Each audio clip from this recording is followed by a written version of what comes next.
네, 소개해 주셔서 감사합니다. 오늘은 저희가 원래는 재정 시리즈를 계속 가고 있는데 추석이잖아요. 이번 주가 추석 연휴가 딱 껴 있어서 좀 더 많은 성도들과 함께 마무리를 하고 싶다는 생각을 했어요. 이제 마무리 한 번의 설교가 남아 있어서 이제 저희 사역자들이 아이디어를 주셔가지고 그러면은 원래 이번 주에 하려고 했던 사역을 다음 주에 하고 이번 주는 별책 부록 같은 말씀을 좀 나누자 이런 이야기를 해주셔가지고 네, 좀 그 시리즈와는 다른 설교를 가지고 왔습니다. 그래서 추석 연휴가 이제 이미 시작됐는데 여러분들에게 큰 은혜가 되기를 예수 이름으로 축복합니다. 그 사역을 많이 하다 보면 정말 감사한 게 있어요. 뭐냐면 이제 신방을 다니잖아요.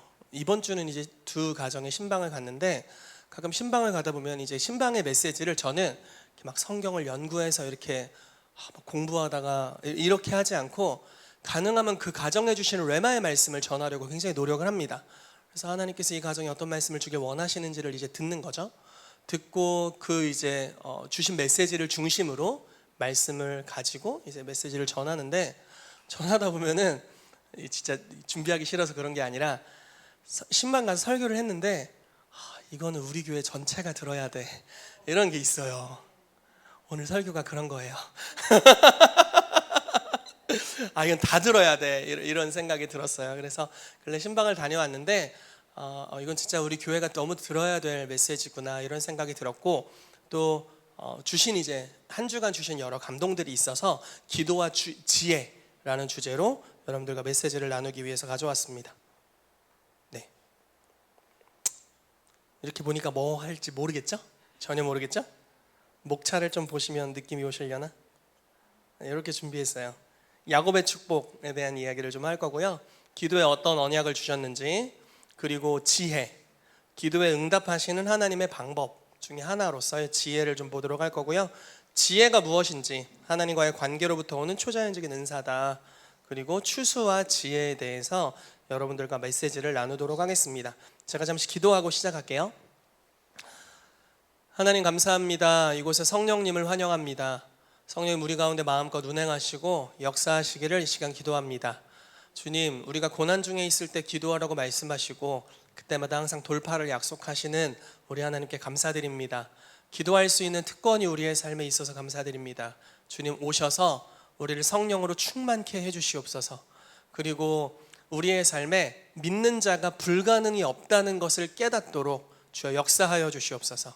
그래서 이 땅에서 우리의 삶에서 먼저 불가능이 없으신 하나님을 체험하게 해주시고 또 우리의 삶을 사용하셔서 이 세상 가운데 불가능이 없으신 하나님을 드러내게 되도록 주님 우리 가운데 역사하여 주시옵소서. 일하실 우리 하나님을 찬양합니다. 예수 그리스도의 이름으로 기도합니다. 아멘. 자, 본문 말씀을 좀 큰 소리로 읽어보겠습니다. 마태복음 7장 7절에서 11절 말씀인데요. 큰 소리로 읽겠습니다. 시작. 구하라 그리하면 너희에게 주실 것이요 문을 두드리라 그리하면 너희에게 열릴 것이니 구하는 이마다 받을 것이요 찾는 이는 찾아낼 것이요 두드리는 이에게는 열릴 것이니라. 너희 중에 누가 아들이 떡을 달라 하는데 돌을 주며 생선을 달라 하는데 뱀을 줄 사람이 있겠느냐. 너희가 악한 자라도 좋은 것으로 자식에게 줄 줄 알거든 하물며 하늘에 계신 너희 아버지께서 구하는 자에게 좋은 것으로 주시지 않겠느냐. 아멘. 기도에 대해 너무 중요한 말씀이죠. 자, 하나를 더 보겠습니다. 지혜에 대한 말씀인데요. 잠언 8장 22절 36절 좀 길어요. 잠언 8장 말씀은 잠언 전체는 이제 지혜에 관한 이야기인데 우리는 지혜를 그냥 어떤 지식을 잘 응용하는 것 이렇게 해석할 수 있잖아요. 쌓여있는 지식을 현 생활에 잘 적용하고 응용하는 것을 지혜라고 생각하는 경향이 있습니다. 근데 성경은 좀 더 지혜를 고차원적으로 이야기하고 있어요. 특히 잠언 8장은 지혜를 의인화시켜서 이야기해요. 그리고 이렇게 표현해요. 지혜는 창조자다 이렇게 표현합니다. 그래서 지혜를 아주 인격화 또는 신격화하는 모습을 볼 수 있습니다. 그 메시지에 대해서 한번 같이 차근히 읽어보도록 할게요. 시작. 여호와께서 그 조화의 시작 곧 태초에 일하시기 전에 나를 가지셨으며 만세 전부터 태초부터 땅이 생기기 전부터 내가 세움을 받았나니 아직 바다가 생기지 아니하였고 큰 샘들이 있기 전에 내가 이미 났으며 산이 세워지기 전에 언덕이 생기기 전에 내가 이미 났으니 하나님이 아직 땅도 들도 세상 진토의 근원도 짓지 아니하셨을 때에라.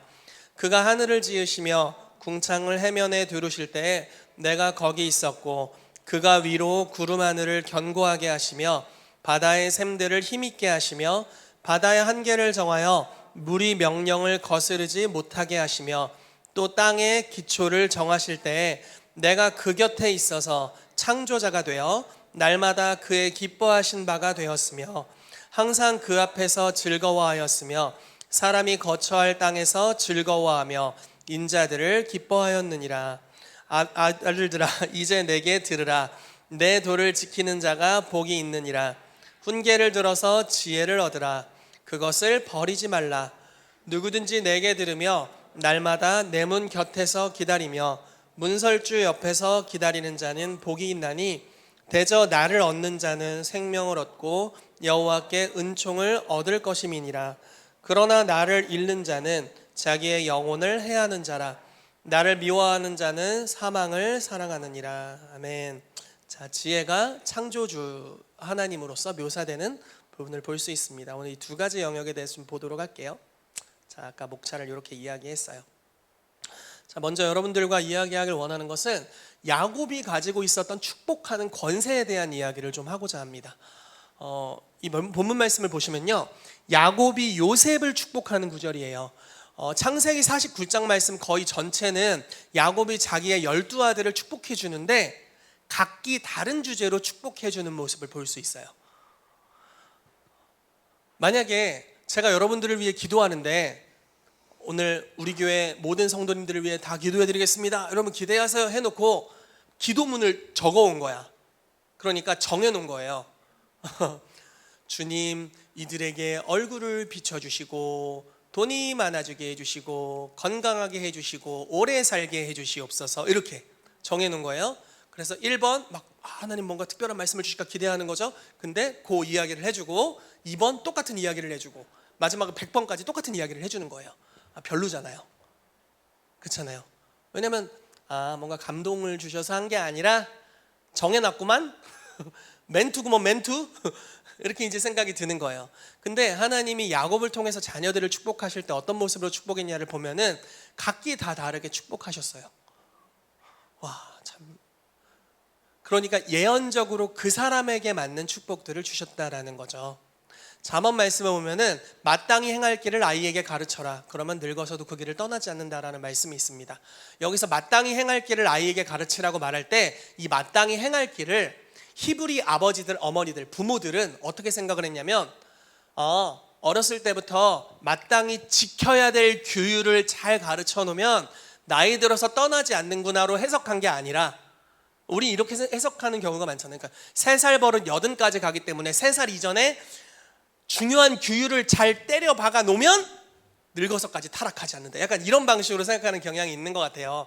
그래서 성경 조기 교육 약간 이런 느낌으로. 그런데 이 본문을, 그 말씀을 히브리 아버지들은 그런 식으로 해석하는 게 아니라 그 아이의 타고난 경향이 있다. 하나님이 주신 창조하실 때 아이에게 부여하신 DNA, 은사, 재능, 여러 가지 그 아이의 방향성이 있는데 그 방향성을 부모가 캐치해야 된다. 예언적이든 육적이든 캐치해서 그 영역으로 아이가 나아갈 수 있도록 아이를 길러내야 한다라는 거죠. 무슨 말씀인지 이해가 되시나요? 제가 제 아들 요한이에게 아버지가 못다 이룬 소원을 네가 이루어다오, 이게 아니라 그 아이를 하나님이 부르신 부르심대로 키워야 된다는 거예요. 부모의 꿈을 아이에게 주입시키는 것이 아니라 아이의 것을 할 수 있도록 해야 된다는 거죠. 그런데 야곱이 지금 자기의 자녀들을 그렇게 축복하는 모습을 보는데 이 말씀을 보시면, 자, 요셉에 대한 축복이 쭉 나와요. 오늘 나 혼자 많이 말하는 것 같아서 되게 지루한 것 같은데 좀 들어보세요. 그래도 요셉은, 왜냐면 금요 예배도 제가 설교를 해가지고 이번 주에 말을 굉장히 많이 한 것 같네요. 요셉은 무성한 가지 곧 샘 곁에 무성한 가지라. 그 가지가 담을 넘었도다. 활 쏘는 자가 그를 학대하며 적개심을 가지고 그를 쏘았으나 요셉의 활은 도리어 굳세며 그의 팔은 힘이 있으니 이는 야곱의 전능자 이스라엘의 반석인 목자의 손을 힘입음이라. 내 아버지의 하나님께로 말미암나니 그가 너를 도우실 것이요 전능자로 말미암나니 그가 내게 복을 주실 것이라. 위로 하늘의 복과 아래로 깊은 샘의 복과 젖먹이는 복과 태의 복이리로다. 내 아버지의 축복이 내 선조의 축복보다 나아서 영원한 산이 한없음 같이 이 축복이 요셉의 머리로 돌아오며 그 형제 중 뛰어난 자의 정수리로 돌아오리로다. 아멘. 와, 너무너무 야곱이 얼마나 요셉을 사랑하는지가 이 축복에도 표현이 되고 있죠. 근데 제가 오늘 축복하기 원하는 말씀은요, 요거예요. 내 아버지의 축복이 내 선조의 축복보다 나아서, 이렇게 표현하고 있다는 거예요. 자, 여기서 네 아버지는 누굽니까? 국어 시간인 것 같네. 자, 네 아버지는 누구예요? 잘 생각해 보세요. 여기서 너는 누구예요? 네. 예, 내는 요셉입니다. 아버지는 누구예요, 그럼? 야곱. 그렇죠. 네 아버지, 그러니까 요셉의 아버지 야곱을 이야기하는 거예요. 나의 축복, 내가 해주는 축복은 내 선조의 축복보다 낫다. 자, 여기서 내는 누구예요? 이 내. 요거 야곱입니다. 그럼 야곱의 선조가 누구예요? 이삭, 아브라함, 뭐 요 정도 되겠죠? 물론 더 올라가면 올라가겠지만. 자, 야곱이 표현을 하는 거, 이상한 표현이에요. 되게 헷갈리게 해놨어. 그러니까 네 아빠인 나의 축복이 내 선조들이 나를 축복한 축복보다 낫다, 이렇게 표현한 거예요. 내가 영빨이 더 세다, 약간 이런 표현인 거예요 지금. 아주 이해하기 좋죠. 한국말은 진짜 이해하기 좋은 것 같아. 영빨이 더 세다, 뭐 이런 식으로 표현을 한 겁니다. 근데 여러분 한번 보세요. 아브라함은 본토 친척 아비집을 떠나 내가 너에게 지시할 땅으로 가라 해서 왔잖아요. 그래서 그의 삶은 모든 게 다 은혜예요. 하나님의 은혜가 무엇인지를 그의 삶을 통해 보여주셨어요. 그래서 그냥 왔을 때부터 때로는 잘못된 결정을 하는데 잘못된 결정을 통해서도 부자가 돼요. 그게 아브라함의 삶이에요. 예를 들어 뭐 이런 거예요. 애굽 땅에 갔어요. 너무 무서운 거야. 자기들은 그냥 하나의 부족에 불과하고 뭐 5, 60명 됐겠죠. 뭐 70명 이렇게 됐을 거예요. 하나의 작은 부족에 불과하고 저 애굽은 강대한 나라인데 우리가 저기 들어갈 때 위험하다, 이렇게 생각을 한 거예요. 근데 또 아내가 너무 이쁜 거야. 참, 저도 그런 고민이 들어요. 아내가 너무 아멘, 아멘 주여. 네. 아내가 너무 이쁜 거예요. 그래서 고민이 되는 거예요. 아내가 너무 이뻐서 사람들이 아내를 취하려고 할 때 내가 남편인 걸 알면 나부터 죽겠지? 이렇게 생각을 한 거예요. 그래서 뭐라고 사라에게 이야기하냐면 남편이라고 하지 말고 오빠라고 해. 오빠라고 부르세요. 이렇게. 근데 실제로 그랬거든요. 실제로 원래 오빠였는데 이제 남편이 된 관계였어요. 그래서 오빠라고 하세요, 이렇게 한 거예요. 그래서 이제 애굽에 들어갔는데 오빠 하니까 이제 근데 너무 이쁘니까 왕궁에까지 소문이 들린 거죠. 오빠라고 부르는 걸 보니까 옆에 있는 남자가 진짜 오빠인가 보다, 남편은 아닌가 보다. 그럼 왕궁으로 데려와라. 이래서 사라가 갑자기 바로 왕의 첩이 되게 생겼네.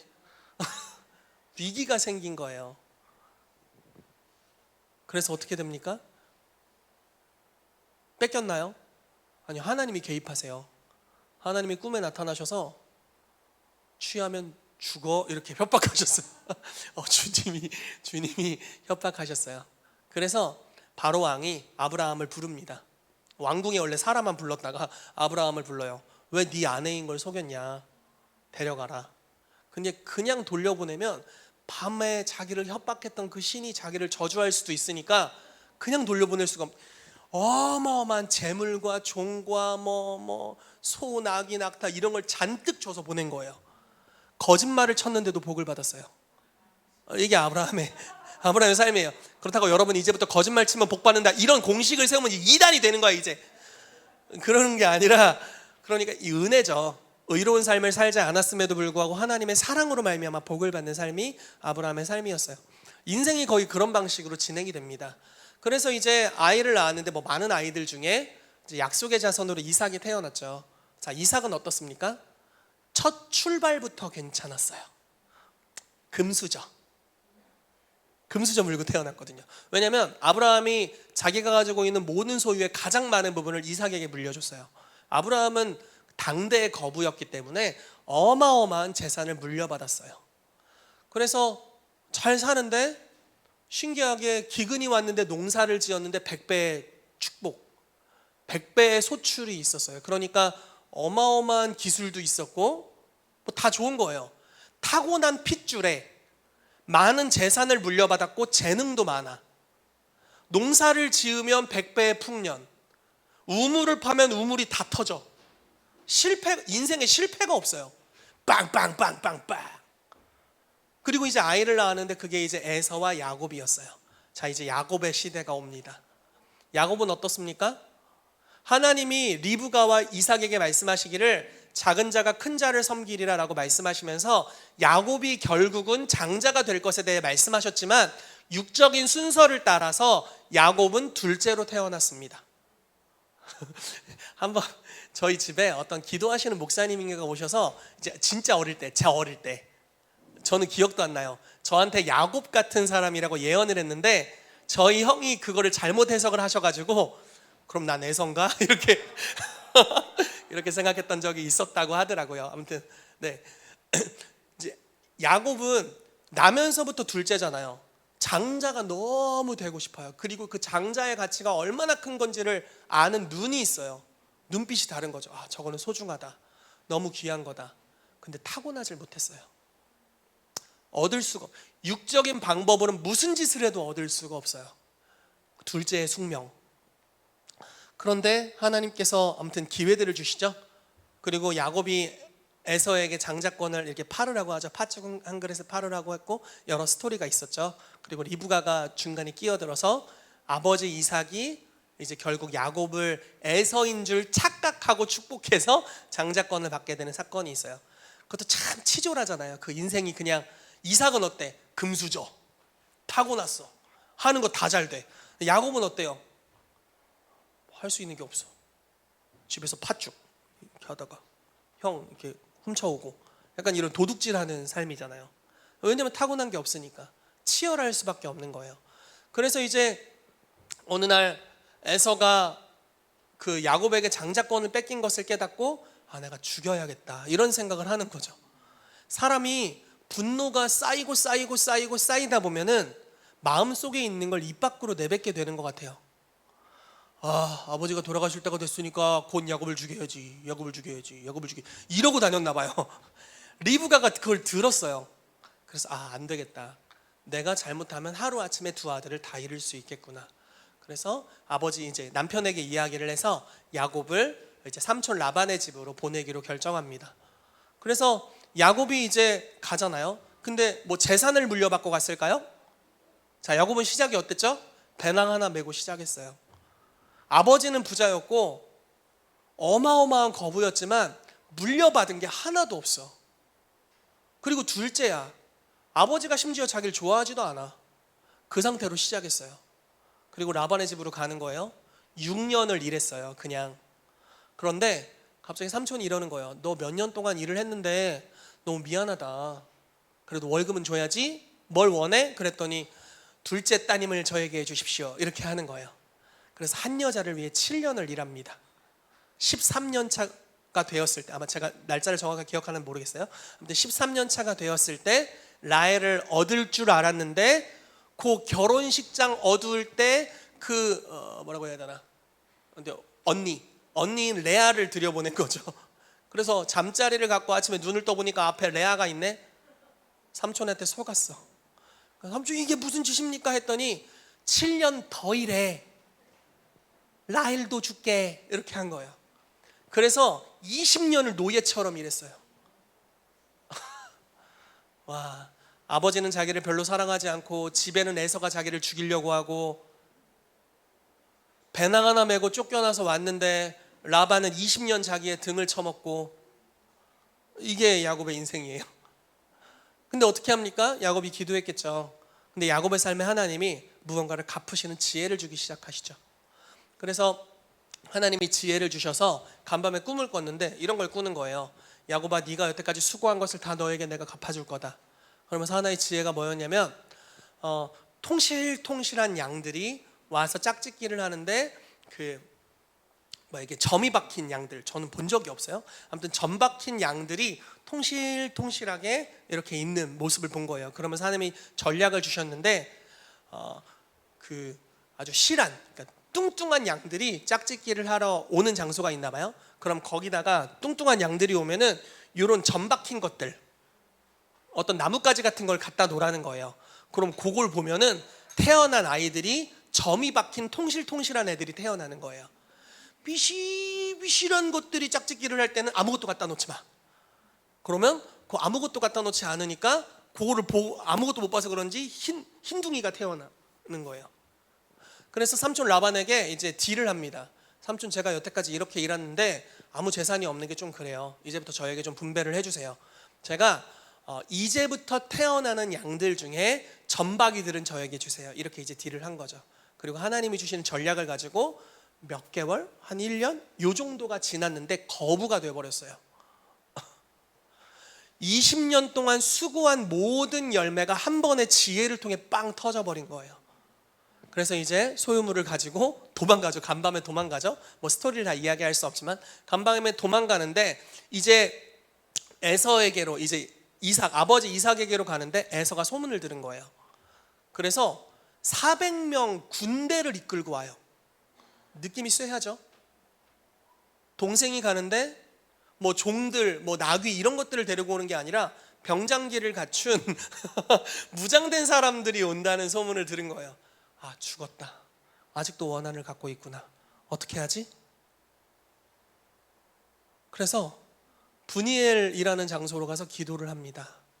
기도를 하는데 천사가 있는 거예요. 아니, 누가 있어서 막 씨름을 했다 알고 봤더니 천사였는데, 씨름을 하는데 막 나를 축복해달라고 밤새 싸운 거예요. 좀 놔 하고 발로 빡 찼더니 여기 뼈가 부러졌어요. 막 쩔뚝쩔뚝거려요. 그래도 놓을 수 없다.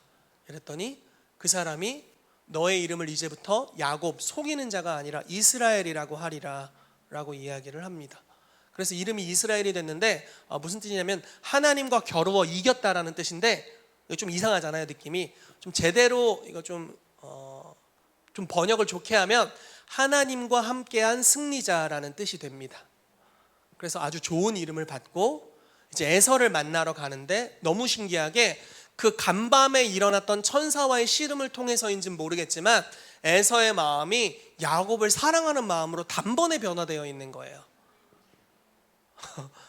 그래서 그의 삶이 다시 또 평안함을 누리게 되고 뭐 이런 스토리들이 있습니다. 그러니까 야곱은 거저 받은 게 하나 없어요. 나중에 바로왕 앞에서 자기를 소개하는데 뭐라고 이야기했냐면, 제가 저희 선조들에 비해서는 좀 어린 편입니다. 한 100세? 뭐 이러면서 선조들에 비해서는 좀 어린 편인데 험악한 인생을 살았나이다. 이렇게 표현해요. 그러니까 고생이 너무 많았죠. 근데 야곱이 해준 축복은 자기의 선조들이 해준 축복보다 더 강력했어요. 결과물이 어떤 방식으로 나온 줄 아세요? 아브라함은 약속의 자손으로 이삭 하나를 얻었어요. 이삭은 약속의 자손으로 야곱 하나를 얻었어요. 야곱은 자기의 첩이 낳은 자식도 약속의 자손이 됐어요. 12. 그리고 그들로부터 시작해서 나라가 형성되고요. 야곱의 이름이 국가의 명칭이 됐어요. 네, 그래서 야곱이 굉장한 하나님의 사람이라는 것을 알 수 있죠. 자, 야곱의 삶은 고난 중에 기도로 돌파하는 것과 같은 삶의 모습을 보여줘요. 근데 그것이 엄청난 것을 가지고 옵니다. 그래서 오늘 우리가 야곱에 대해서 좀 이야기를 했습니다. 여러분들의 삶에도 야곱 같은 고난은 없었으면 좋겠는데 야곱 같은 권세가 임하게 되기를 정말 축복합니다. 아멘. 자, 기도의 언약에 대한 부분을 좀 보겠습니다. 마태복음 7장 7절에 11절 다시 한번 읽어볼게요. 시작. 구하라 그리하면 너희에게 주실 것이요, 찾으라 그리하면 찾아낼 것이요, 문을 두드리라 그리하면 너희에게 열릴 것이니 구하는 이마다 받을 것이요, 찾는 이는 찾아낼 것이요, 두드리는 이에게는 열릴 것이니라. 너희 중에 누가 아들이 떡을 달라 하는데 돌을 주며 생선을 달라 하는데 뱀을 줄 사람이 있겠느냐? 너희가 악한 자라도 좋은 것으로 자식에게 줄 줄 알거든 하물며 하늘에 계신 너희 아버지께서 구하는 자에게 좋은 것으로 주시지 않겠느냐. 아멘. 기도에 대해서 말씀하시는 약속의 말씀입니다. 자, 우리가 기도할 때는 항상 고난 중에 기도하라는 말씀을 주시는데, 기도할 때는 뭔가 다른 결과물을 하나님 약속하십니다. 기도에 대한 여러 가지 성경 구절이 있는데 그 중에 이 말씀이 있어요. 항상 기도하고 낙심하지 말아야 될 것에 대해 말씀하시면서, 어려운 일을 당한 과부가 자기의 억울함을 재판장에게 풀어달라고 하는 이 묘사를 하십니다. 자, 이 과부는 힘이 없어요. 아무것도 가진 것이 없어요. 자기 힘으로는 자기의 문제를 해결할 수 있는 방법이 전혀 없는 상태의 사람이에요. 주님께서 이 사람을 기도를 가르치는데 사용하고 계세요. 그리고 재판장이 있어요. 과부의 문제를 해결해 줄 수 있는 유일한 사람. 근데 성품적 결함이 있어요. 두 가지 결함. 뭐냐면 첫 번째는 하나님을 두려워하지 않아. 두 번째는 이것도 심각한데 사람을 무시해. 최악이에요. 재판장 중에 최악이야. 하나님을 두려워하지 않고 사람을 무시하는 재판장. 근데 이 과부는 아무 힘도 없는 자, 돈도 백도 아무것도 없는 자. 근데 기도를 이 두 사람을 비교하면서 가르치시는 거예요. 자, 이 과부가 기도한다. 매일마다 재판장에게 찾아간다. 내 억울함을 풀어주세요.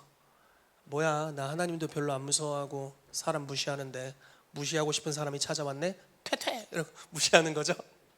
다음 날도, 셋째 날도, 넷째 날도, 1년 동안, 2년 동안, 3년 동안, 와, 이제 시달린다. 그냥 들어주자. 이렇게 되는 거예요. 그래서 그의 삶을 이전의 모습이 아니라 억울함을 풀어준 해결된 모습으로 올려주는 모습을 볼 수 있습니다. 그러면서 주님 말씀하시기를, 하나님이 밤낮 부르짖는 주의 백성들에게 응답하시지 않겠느냐, 이렇게 말씀하시는 거죠. 기도는 지금보다 훨씬 더 나은 결과물을 가져다 줍니다. 그래서 우리가 힘든 일이 있을 때 주님은 낙심하라고 말씀하시지 않고, 아무것도 염려하지 말고 오직 모든 일에 기도와 간구로 너희 구할 것을 감사함으로 하나님께 아뢰라. 그럼 모든 지각에 뛰어난 그리스도의 평강이 너희 마음과 생각을 지킨다. 자, 주님의 평강이 우리 마음을 지키는데, 이 평강이 어떤 평강이냐면요, 지각을 초월한 평강이에요. 여기서 지각은 오감을 이야기하거든요. 여러분들이 오감으로 인식하는 세계가 너무 어지러워. 저기선 나 망했다 그러고, 내 마음에서도 나 망했다 그러고, 옆 사람이 나 망했다 그러고, 막 난리도 아니야. 다 나보고 망했대. 근데 내 안에 평강이 있어요. 평강이 환경을 초월해서 임해 있어요. 왜냐면 이 평강은, 이것도 지혜랑 비슷한 부분이지만, 이 평강은 그냥 마음의 상태가 아니라 그분의 존재로부터 오는 거예요. 주님의 임재로부터 오는 거거든요. 예수님께서 폭풍우가 일어나는데 배 위창에서 주무시고 계세요. 환경이 매우 안 좋은데도 평안하세요. 근데 그 평안함이 능력이에요. 이 평안으로부터, 잘 들어보세요, 이 평안으로부터 환경을 변화시킬 수 있는 능력이 나왔어요. 우리의 마음이 막 불안정하죠. 너무 힘들다, 고난이 있다. 그런데 주님이 그 와중에 기도하라고 말씀하십니다. 기도하면 평강이 와요. 근데 그 평강이 곧 우리의 환경을 평강으로 바꿔낼 거예요. 우리가 우리의 마음을 평강으로 지키면 우리 안에 있는 평강이 우리의 환경을 지킬 거예요. 무릇 지킬 만한 것보다 너희 마음을 지키라. 생명의 근원이 이에서 남이니라 말씀하셨죠. 우리 마음이 기도를 통해 평강으로 지켜지면 이 평강이 우리의 삶을 변화시키기 시작할 것입니다. 제가 신앙생활을 쭉 하고 사역을 이제 쭉 해오면서 옛날에는 기도를 굉장히 많이 했어요. 요즘은 그렇게까지 못하는 것 같아요. 기도를 많이 했는데, 기도를 계속 많이 하다 보니까 어떤 게 생기냐면, 어떤 것들은 기도를 하지 않아도 이미 믿어져요. 예를 들어 저는 그 치유 사역을 할 때 두통이 정말 잘 치유되거든요. 두통을 치유 사역할 때는 미리 뭐 기도하거나 이런 일이 없어요. 그냥 이쪽으로 와보세요, 기도해 줄게요. 1분도 안 기도. 좋아졌죠? 안녕히 가세요. 이렇게 하거든요. 아내가 머리가 아파 그러면 잠깐 일로 와봐, 기도해 줄게. 좋아졌지? 약간 너무 짧게 해줘서 약 올른 것 같지만 이미 나아 있어요. 그게 이제 두통에 대한 치유의 제 믿음이에요. 왜냐면 그 영역에 있어 제가 굉장히 어려움이 있었는데 치유됐거든요. 그래서 이 영역엔 기도가 필요 없어요. 이미 믿음이 장착돼 있으니까. 근데 어떤 영역은 문제를 만나면 좀 불안해요. 아직 믿음이 없어요. 그래서 기도해요. 어려움을 만났을 때 어떤 것들은 그걸 상회할 만한 믿음이 있어서 그냥 뭐 별거 아니야 돌파해 가는데, 어떤 것들은 아직 한 번도 당해본 적 없는 고난인 경우가 있어요. 마음이 막 불안정하고 떨리고 절망되기도 하고 그래요. 그럼 어떻게 합니까? 기도합니다. 언제까지? 평안함이 올 때까지, 평강이 임할 때까지 계속 기도해요. 주님을 부르고 주님을 찾고 주님의 임재를 구하고. 근데 어느 순간 내 환경의 변화는 되어 있지 않은데 평강이 찾아와요. 그럼 어떤 일이 발생할까요? 평강의 하나님이 속히 사단을 우리 발 아래 상하게 하세요. 그래서 우리 안에 있는 평강, 그리고 평강의 하나님의 임재와 함께 내 삶에 역사하는 어둠의 권세를 밟아버리고, 그리고 평강을 선포함으로 평강이 내 삶에 풀어지게 해요. 그래서 그런 문제가 또 해결되고 나는 다른 차원으로 가게 되더라고요.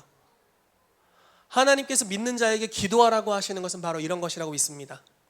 그래서 많은 고난을 돌파한 사람의 영성은 정말 특별해요. 아브라함보다 이삭보다 야곱이 특별했어요. 얼굴은 더 고생한 얼굴인데 훨씬 더 강력했대요. 왜냐하면 그 사람은 극복하는 법을 알았거든요. 자기가 감당할 수 있는 없는 차원의 어려움이 왔어도 기도하면 그게 돌파되는 거예요. 자, 여러분들에게 이 시간 도전합니다. 때로는 여러분들이 어떤 믿음이 있을 수 있어요. 그리고 어떤 거는 안 믿어질 수가 있어요. 그러면 우리는 우리의 삶의 수준을 믿어지는 수준만큼으로 유지하려는 경향이 있습니다. 예를 들어서 부부관계로 예를 들어 볼게요. 많이 양보해서 일주일에 한 번 싸워. 우리 집 말고 많이 양보해서 일주일에 한 번 부부싸움을 좀 세게 한다. 우리가 살은 지 한 20년 됐는데 일주일에 한 번은 꼭 싸우더라. 그럼 이제 결론을 내리는 거예요. 아, 우리 집은 일주일에 한 번 피 터지게 싸우는 건 어쩔 수 없어. 이렇게 딱 정해버리면 어떤 일이 발생할까요? 사단이 일주일에 한 번은 무단 출입할 수 있어요. 이해되세요? 왜냐면 인정했으니까. 일주일에 한 번은 무단 출입의 날. 그날이 토요일이었던가? 간다. 아, 그날이 중요한 사역 있기 전날이었던가? 간다. 이렇게 가는 거예요. 그러면 그날은 사단이여 오시옵소서 이렇게 되는 거예요. 그럼 집안이 일주일하루 피폐해지겠죠. 이게 영적인 사람들에게 더 있을 수 있어요. 약간 신드롬 같은 거예요. 중요한 사역을 앞두고 있을 때 영적 전쟁이 치열해. 이런 거. 이해되세요? 무슨 말씀인지? 그래서 막 중요한 사역 직전에 막 엄청 아파. 부부싸움 심하게 했어. 아, 앞에 일어날 일이 중요하다 보니까 지금 영적 전쟁이 심한가 봐. 근데 이게 물론 그럴 수 있는데 이거를 반복적으로 허용하면 그게 우리의 믿음의 수준이죠. 이걸 반복적으로 허용하면 어떻게 되죠? 네, 사단이 무단 출입하겠죠. 그럼 그 녀석이 와서 도둑질하고 죽이고 멸망시키는 일을 일주일에 한 번씩 할 겁니다. 그러면 나와 우리의 배우자와 우리의 아이들은 치명상을 입게 되는 거죠. 근데 하나님께서는 이거를 당연시 여기지 마라 이렇게 말씀하시는 거예요. 지금 너희의 삶에 천국 수준이 아닌 것들을 단 하나도 당연시 여기지 마라. 만약에 너희 자녀가 어려움이 있다, 당연시 여기지 마라. 네 남편이 어려움이 있으면 당연시 여기지 말고, 아내가 당연하게 여기지 마라. 천국보다 부족한 상태를 당연하게 여기지 말라는 거예요. 그리고 우리에게 기도할 것을 가르치세요. 아직 천국을 이 땅에 끌어내는 수준까지는 믿음이 없는데 기도하래요. 내게 부르짖으라. 그리하면 크고 비밀한 일, 네가 이전까지 알지 못했던 크고 비밀한 일을 너희에게 보이리라. 이렇게 예레미야 33장에 말씀하셨죠. 우리가 기도하면 알지 못하는 비밀한 것들이 오게 될 거래요. 그래서 그 영역을 극복하는 더 차원 높은 믿음의 영역으로 들어가게 될 거라는 겁니다. 제가 최한 목사님 간증을 듣고 깜짝 놀랐는데, 자기는 하나님이 병든 자를 고치신다는 걸 믿는데요. 그런데 자기는 치유를 믿다가 믿음이 더 커져 버렸대요. 그럼 무슨 이야기를 하냐면, 나는 병들 필요가 없다는 것을 믿는데요. 그래서 와, 저분 대박이다. 그래서 자기는 시차 적응도 필요 없대요. 실제로 전 세계를 그렇게 1년에 절반 이상을 해외에서 보내시거든요. 시차 적응이 필요 없고 힘들지도 않대요. 한번 그 스키를 타다가 사고가 나서 팔이 접질렸나 부러졌나 그렇게 됐대요. 그날 자기 가족들이 와서 기도해줘서 바로 치유됐대요. 그리고 지금도 안 아프대요. 그러니까 뭐가 아프면 그걸 당연시 여기지 않는 거예요. 하나님 우리에게 건강을 주셨다, 치유를 주셨을 뿐만 아니라 건강을 주셨다라는 믿음이 있고, 그거보다 부족한 상태로 들어가게 될 때 그걸 허용하지 않고 기도하는 거죠. 그래서 그 높은 몸의 상태를 유지하는 거예요. 여러분, 이게 모든 영역에 적용이 가능하다고 생각되지 않나요? 우리의 부부관계가 천국이 될 수 있을까요? 네, 아멘. 남편과 아내를 한번 보시고 아멘 해주세요. 아멘. 우리 자녀들이 천국의 자녀들이 될 수 있을까요? 아멘. 때로는 지금 현재로 믿음이 없을 수 있거든요. 방법도 모를 수도 있어요. 와, 우리 아이 어떡하지? 방법이 모르겠다. 근데 내버려 둘 수 있잖아요. 모르니까. 근데 주님은 내버려 두지 말라는 거예요. 기도하라는 거예요. 기도하면 크고 비밀한 계시가 올 거예요. 아이디어와 권능이 오게 될 겁니다. 그러면 새로운 차원으로 갈 수 있게 될 거예요. 여러분들의 현재 재정 상태에 만족하지 않게 되기를 축복합니다. 물론 자족하는 게 필요하죠. 그렇지만 아직 하나님이 나를 부르신 온전한 상태가 아니라면 더 나아갈 수 있습니다. 우리의 평강의 상태도, 우리의 관계 맺는 방식도 더 좋은 영역으로 다 나아갈 수 있어요. 여러분, 기도하는 은혜가 풀어지게 되기를 예수 이름으로 축복합니다. 아멘. 자, 지혜에 대한 이야기를 좀 보도록 하겠습니다. 아까 말씀을 읽었기 때문에 또 읽지는 않을게요. 때로는 기도 응답이라는 것이 지혜를 통해서 오게 됩니다. 지혜라는 것은 하나님께서 응답하시는 좋은 방법 중에 하나예요. 예를 들어 볼게요. 아까 야곱 이야기를 했는데 삼촌 라반의 집에서 일을 했잖아요. 억울함이 있잖아요. 왜냐면 그 삭스를 받지 못했으니까. 근데 하나님께서 그의 기도에, 그의 상황에 어떤 방식으로 응답하시죠? 라반을 협박해서 막 갖다 놔 이렇게 한 게 아니잖아요. 초자연적으로 갑자기 전박이들이 자기 소유가 되고 이러지 않잖아요. 하나님이 지혜를 주세요. 꿈에서 전략을 받았어요. 그래서 그 전략대로 삼촌 라반에게 제시했고, 그게 잘 먹혀 들어갔고, 그 지혜를 통해서 하나님이 야곱이 받아야 될 분량을 다 주셨습니다. 때로는 어떤 응답들은 지혜를 통해서 오게 된다라는 거예요. 어떤 응답은 초자연적으로 오는 케이스가 있어요. 제가 이제 두 가지 간증을 근래 나눴었는데 여러분들에게도 좀 나누도록 하겠습니다. 한 번은 부산에 집회를 갔는데 집회 중에 하나님 음성을 같이 들었어요. 근데 하나님 이런 감동을 주시는 거예요. 하나님께서 이 공동체에 선물을 주길 원하시는데 치유라는 선물을 주길 원하신다는 감동을 주셨습니다. 그래서 그때 이제 학생들이 한 30명 정도 있어서 아이들에게 그걸 이야기를 했거든요. 여러분들에게 치유라는 선물을 주길 원하신대요. 이야기를 했는데 아이들이 그렇구나 이렇게 받아들이더라고요. 나중에 알고 봤더니 그 교회 담임 목사님이 치유 사역자였어요. 그래서 아이들이 치유의 문화에 좀 익숙했었고, 심지어 담임 목사님의 아버님 장로님도 치유 사역자 출신이었어요. 그때 연세가 90세가 넘으셨었거든요. 그러니까 치유 사역으로 막 교회를 개척하셨던 분이셨어요. 그래서 치유라는 게 익숙하다는 걸 나중에 깨달았고, 어쨌든 아이들에게 그 이야기를 한 다음에 하나님이 주시는 선물을 받아보자 했습니다. 그래서 기도를 했어요. 주님, 치유라는 선물을 주셔서 감사해요. 저희가 지금 믿음으로 받을게요. 그리고 받는 시간을 가졌습니다. 그리고 아이들에게 이렇게 제시했어요. 받았으니까 써먹어보자. 듣고 계시죠? 여러분들의 표정이 어쩔 수 없이 듣는 표정이에요. 감사해요. 선생님 최고, 사랑해요. 요한이에게 요즘 이거 가르치고 있는데. 네. 네. 그래서 무슨 얘기를 하다가 아무튼 받았어요. 그리고 이제 치유라는 선물을 받았으니까 써먹어보자 라고 얘기를 했습니다. 거기 이제 그날 모임에 오다가 넘어져서 이게 반깁스를 정형외과 가서 하고 온 친구가 하나 있었어요.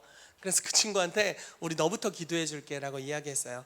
그래서 그 친구한테 가운데로 와봐 이렇게 얘기했는데, 그 친구가 가운데로 쩔뚝쩔뚝거리면서 걸어오다가 거의 중앙에 왔을 때는 치유된 상태였어요. 그래서 아이가 멀쩡해 보이길래 기부스를 풀고 움직여 볼래 했더니 기부스를 풀고 움직이더라고요. 그리고 치유된 상태로 다시 들어갔어요. 그래서 그날 놀라운 치유들이 많이 일어났어요. 때로는 우리가 기도할 때 하나님께서 이렇게 초자연적인 방법으로 응답하세요. 그냥 우리 편에서 뭘 할 필요가 없어요. 근데 때로 어떤 것들은 하나님이 해결할 수 있는 지혜를 주세요. 주님, 이런 상황입니다. 어떻게 해야 되죠? 어떻게 해야 되죠? 주님 도움을 주세요 하는데 초자연적인 지혜가 풀어지게 되는 거예요. 하루는, 이거는 교회에서는 한 번도 얘기한 적이 없는 것 같은데 스쿨에서만 이야기했던 것 같은데, 하루는 이제 어느 한 날이 됐습니다. 저랑 우리 아내랑 예지 팀장님이었던 것 같은데 차로 이제 요한이까지 4시 어디로 이동하고 있었던 것 같아요. 근데 갑자기 우리 예지 팀장님이 저희 아내한테 이렇게 얘기하는 거예요. 언니, 오늘 생일 아니에요? 여러분들이 생각해 보세요. 남편, 여기 조수석의 아내, 뒤에 예지 팀장님 요한이 이렇게 앉아 있는데 팀장님이 언니, 오늘 언니 생일 아니에요? 라고 말하는 순간 제 마음이 얼마나 서늘했을지. 오늘이 아니어야 되는데, 왜냐면 저녁이잖아. 지금 하루가 거의 갔잖아요. 죽었다 이런 생각이 드는 거예요. 막 너무 마음이 다급해서 운전하면서 핸드폰을 막 보면서 날짜를 막, 물론 아내 생일이 음력 생일이에요. 그래서 알기 어렵습니다. 음력 너무 힘들어. 아무튼 그래서 이제 맞았던 거예요. 생일이었어. 근데 그냥 막 놓쳤네 이렇게 웃고 있지만, 그 냉기, 더 심각했던 건 이제 예지 팀장님을 내려줬어요. 아내가 눈시울이 붉어져 있어. 어떡해. 그때 어떻게 해야 돼요? 이런 상태를 가리켜 고난 중이다 라고 표현하는 거죠. 고난 중에 뭐 해라? 기도해라. 그래서 막 기도했어요. 주님 살려주십시오. 지혜를 주세요. 돌파고 주님의 음성. 근데 갑자기 감동을 주시는 거예요. 3개월 뒤에 네 아내에게 내가 선물을 주겠다 그러시는 거예요. 근데 너무 당혹스러운 상태로 들어서 뭐 믿음이 없어. 나도 예언을 하면서 믿음이 전혀 없어요. 그냥 이렇게 얘기했어요. 3개월 뒤에 하나님 선물을 주신대. 날짜 체크해 놓자. 그래서 달력에 날짜를 체크하고 그날 집에 가면서 제가 좀 늘려서 케이크 사고 이렇게 했죠. 하긴 했습니다. 할 도리는 다 했어요. 그리고 이제 3개월째가 돼가는 거예요. 근데 이거 아니면 어떡하지? 그 위기를 벗어나기 위한 뻥이었으면 어떡하지? 내가 잘못 들은 거였으면 어떡하지? 이런 생각을 하잖아요. 근데 3개월째가 돼서 아침에 일어났는데 아내랑 이야기하는데 하나님이 어떤 일을 해가긴 하시겠지? 이제 당일이니까. 근데 뭐 그때까지는 아무 일도 없는 거예요. 근데 아내가 낮잠을 자러 들어갔어요. 깼어요. 꿈을 꿨대. 거기서 뭔가 일이 일어났던 거예요. 진짜였던 거예요. 꿈에서 어떤 부동산 사장님이 나오셔가지고 부동산 사장님이 나오셔서 한참 아파트를 사고 파는 것에 대해서 이야기를 계속 하더래요. 그러더니 저랑 아내한테 이제 특별히 저를 가리키면서 이제 목사님도 부동산 사업 좀 한번 해보세요 하고서 꿈에서 깼어요.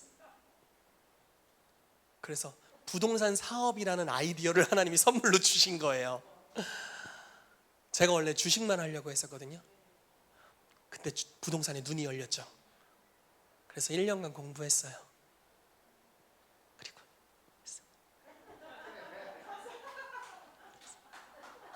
더 이상 얘기 안 할게요. 했어요. 네. 무슨 이야기를 하는 거냐면, 어떠한 하나님의 선물은 그냥 기도하면 즉각적으로 응답이 와요. 그냥 치유가 일어나고 내 편에서 뭐 노력할 필요가 없어요. 어떤 것들은 어떻게 했을까요? 제가 공부했죠. 부동산 책도 읽고 영상도 보고 유튜브도 찾아보고 정보들도 모으고 네이버 부동산 깔아놓고 맨날 들어가고 뭐 그 있어요. 부동산 사이트들 여러 개 있어요. 그런 거 막 들어가서 막 보고 막 재밌어지기 시작하는 거예요. 그러면서 눈이 조금씩 열리더라고요. 그러면서 알아보는데 여러분 이거는 실제로 써먹지는 마세요.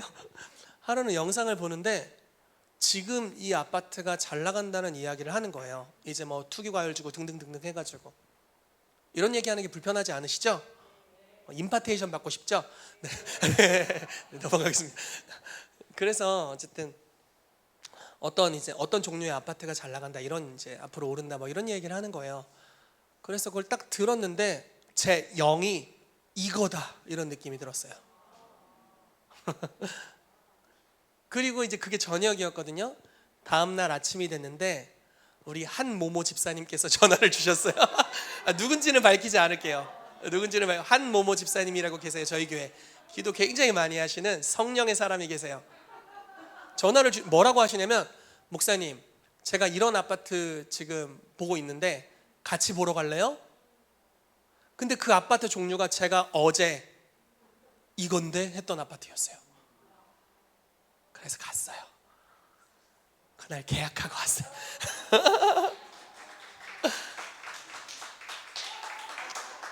지금 이제 한번 해보고 있어요. 연습용으로 한번 돌려보고 있습니다.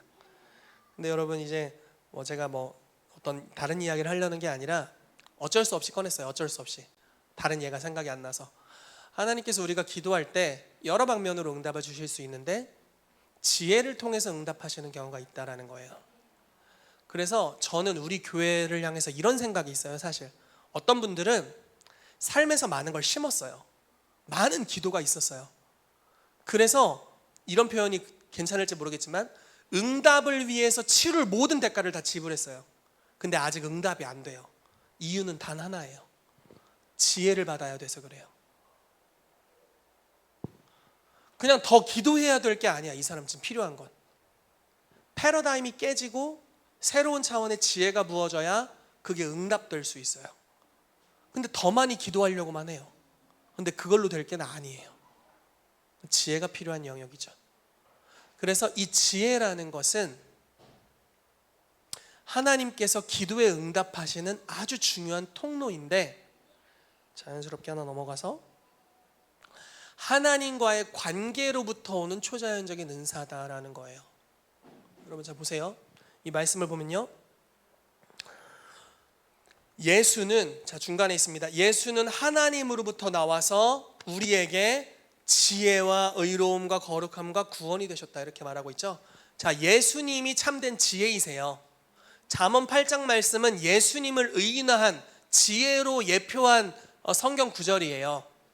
그래서 예수님을 지혜로 표현하고 있는데 그 지혜 자체이신 예수님이 우리 안에 임재하신다라고 지금 표현하고 있는 거예요. 내가 지혜로운 게 아니라 지혜의 본체이신 분이 우리 안에 사신대요. 그래서 내가 지혜로울 수 있는 방법은 뭐냐면 우리 안에 계신 주님과의 교제를 통해 흘러나오는 게 다 지혜가 될 거예요. 예를 들어 볼게요. 베드로가 예수님한테 갔어요. 주님, 우리도 세금 내야 되지 않나요?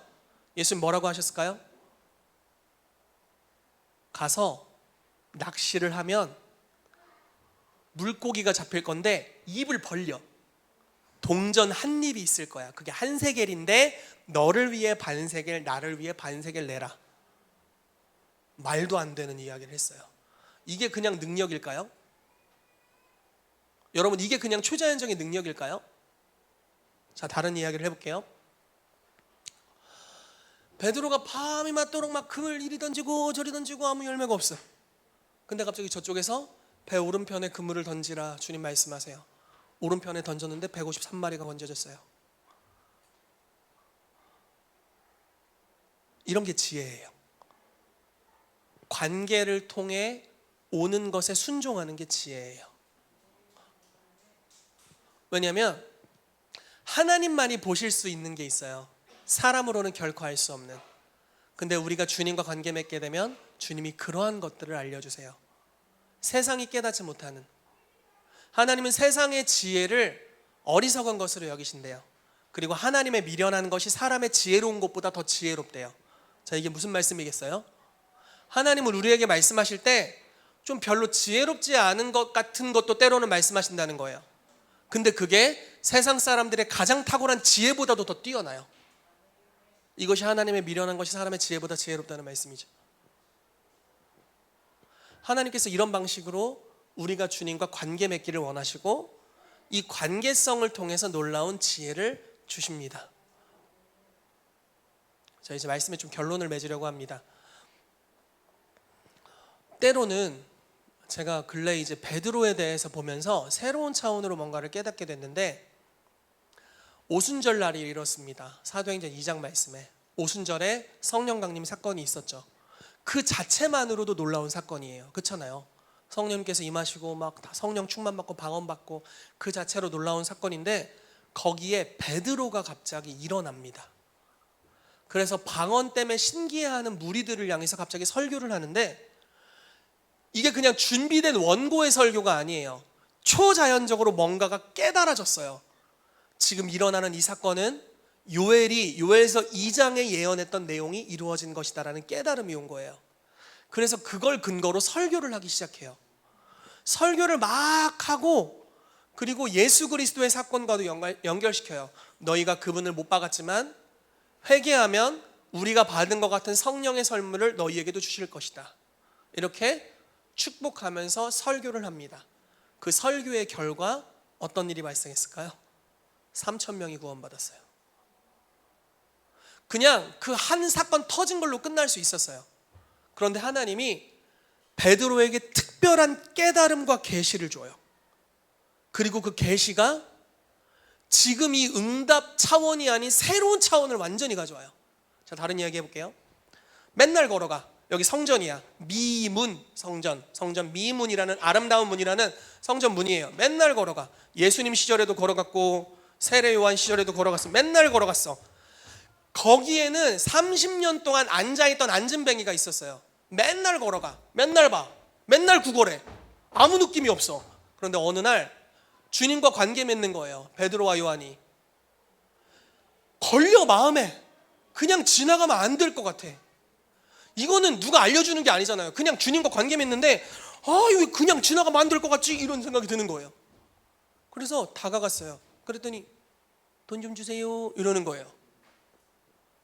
그래서 은과 금은 내게 없거니와, 여러분 예수님 공생에 3년 반 동안 매일 봤는데 매일 안 건드렸어. 예수님이 그렇게 많이 치유했는데 이 사람은 치유하지 않았어요. 그러면 그냥 또 지나갈 법 하잖아요. 근데 왠지 이 사람한테 가야 될 것 같은 거예요.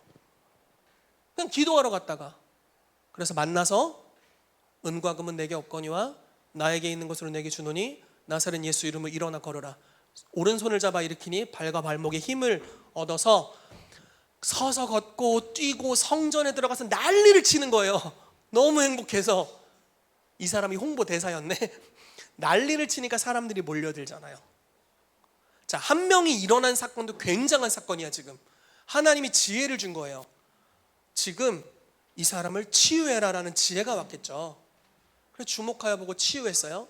근데 뭔가 결과물이 나타났어요. 근데 그걸로 끝난 게 아니죠. 사람이 모여들었어요. 갑자기 베드로가 설교를 거기서 또 하기 시작해요. 막 지혜가 오는 거야. 그래서 말씀을 전했어요. 말씀을 막 전했어요. 5,000명이 구원받았네. 어떤 사람은 추수를 달라고 기도했을 거예요. 어떤 사람은 많은 병든 자를 고쳐달라고 기도했을 거예요. 근데 베드로는 그 안에 계신 예수님과 함께해요. 교제하고 그분께 기도하고 그분과 관계 맺어요. 베드로는 많이 배운 사람이 아니잖아요. 근데 베드로 안에 계신 주님은 많이 배우신 분이세요. 지혜 그 자체는 모든 선생의 선생이시죠. 베드로 안에 계신 분은 최고의 선생님이세요.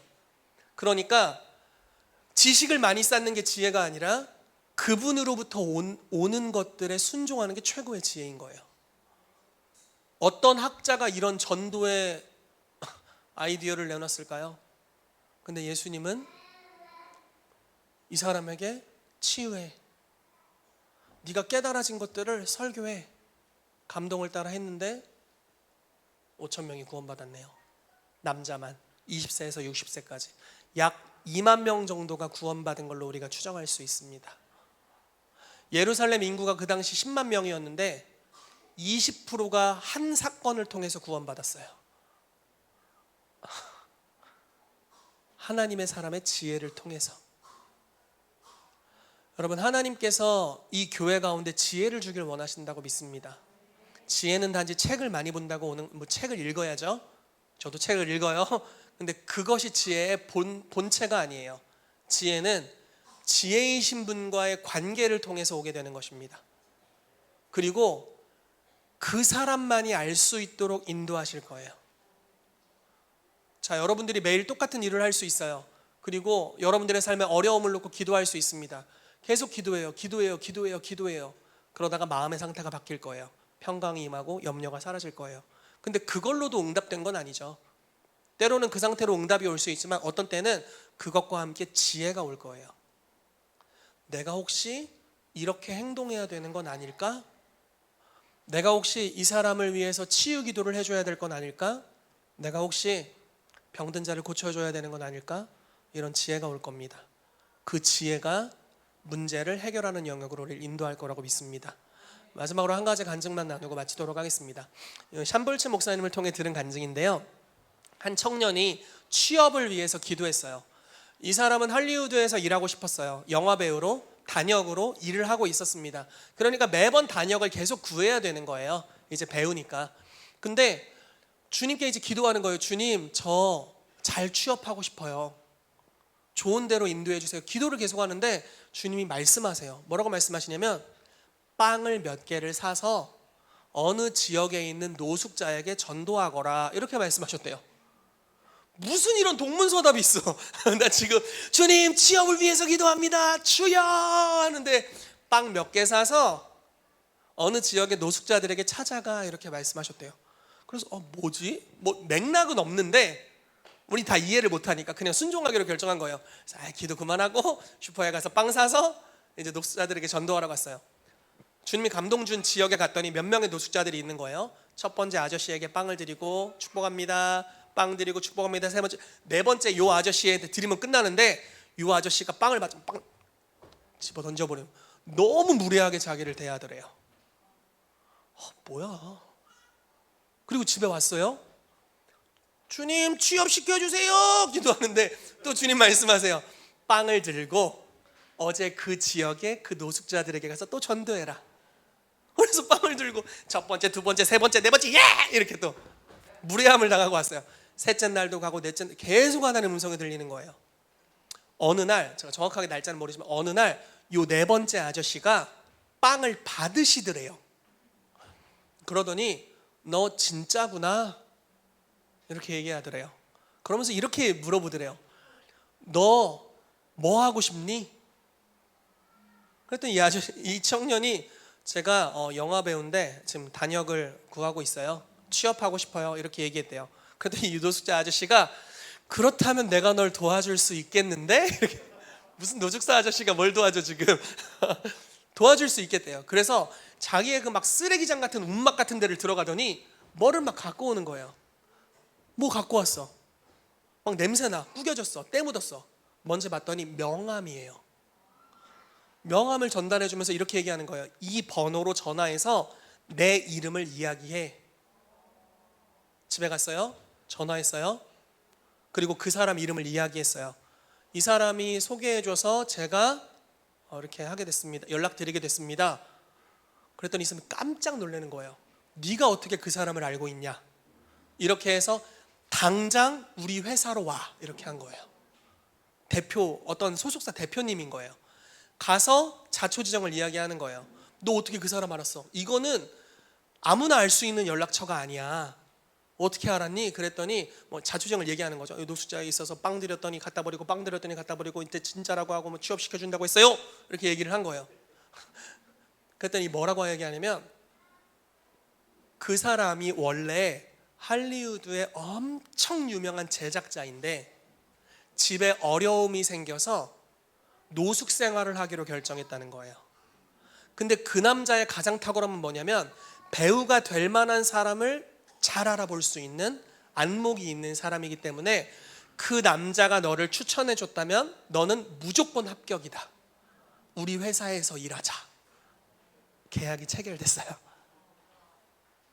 이게 하나님의 동문서답. 이게 지혜죠. 자, 우리는 기도해요. 주님, 고난을 극복할 수 있는 은혜를 주십시오. 그러면 주님은 뭔가를 말씀하실 거예요. 저는 이 교회에 필요한 게 이거라고 믿습니다. 어떤 분들은 더 오랜 시간 기도해야 된다고 얘기할지 모르겠지만 아니요. 어쩌면 주님과의 동역이 필요한 시점으로 들어왔을 수가 있어요. 이제 기도하는 것을 멈추라는 건 아니지만 기도하는 것을 이제 듣는 영역으로 좀 바꾸시고 하나님이 나에게 무엇라고 말씀하시는지를 듣기 시작하십시오. 그럼 그 듣는 지혜로부터 새로운 차원의 기도 응답, 돌파, 새로운 계시, 새로운 열매의 창출들이 우리 가운데 일어나게 될 줄로 믿습니다. 같이 기도하겠습니다.